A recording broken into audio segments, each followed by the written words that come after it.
Hi everyone, Scott Peterson here, coming to you from the home office. Where else? It is now April 1st and we are still in the midst of the coronavirus pandemic, and things are continuing to move quickly in the world of employment law. And so we're here today to talk about a new law that is going into effect today, known as the Families First Coronavirus Response Act, FFCRA. What is it and why do you need to know about it? First, the FFCRA is a law that was enacted recently and quickly by Congress in order to provide protection to employees of small to mid-sized companies during this pandemic and during the subsequent several months when employees eventually begin to return back to work. What does it do? It provides protection to employees in a few different ways. First, it provides up to 2 weeks of paid leave for an employee who is under quarantine. Okay, so you come under quarantine because you came into contact with someone with coronavirus. You get a diagnosis for yourself. Hopefully it's minor, but you need to quarantine. You are entitled to up to 2 weeks of paid leave.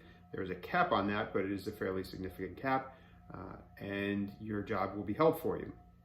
Second, it provides for up to 2 weeks leave at 2/3 of your pay to care for a family member who has received a diagnosis or who is under a quarantine, or to care for a child whose school is closed as a result of the coronavirus outbreak, which is pretty much everyone at this point.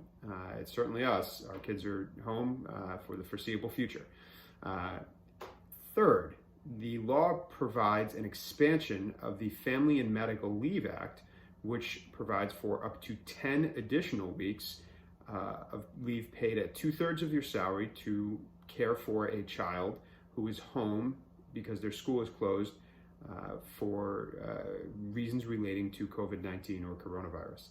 Now, I want to make a couple of things clear here, okay? The need to care for a child has to be bona fide. What does that mean? It means it has to be legitimate, okay? If you have a 17-year-old child at home who ordinarily is totally self-sufficient and does not require you to be there, that may not be bona fide.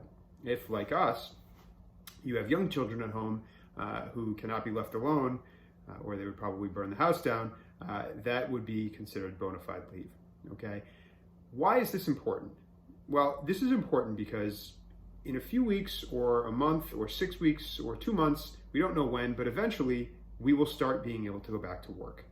And when that happens, there is going to be a period of time during which people still need to take leave. Okay, the coronavirus is not going away anytime soon.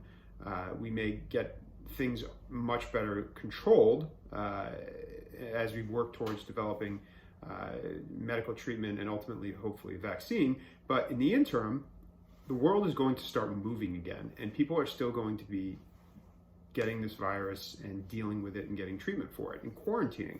So this law is meant to protect employees when they have to go back to work and they need time off for these things. It will protect them from interference by their employer, and it will protect them, more importantly, from retaliation by companies who say, we don't want to deal with this, you're fired.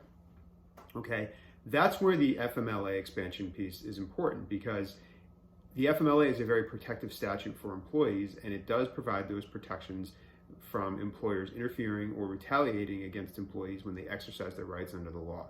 This is an important piece of legislation. It applies to most public sector positions and private sector employees who work for companies of less than 500 employees, which is a lot of employees, a lot of employers.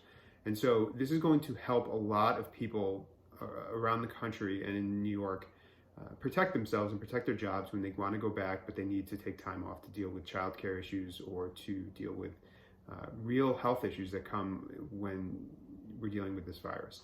So if you have questions about this, if you're dealing with a problem at work, if you have questions relating to having been terminated as time goes on, feel free to give us a call. We're happy to help.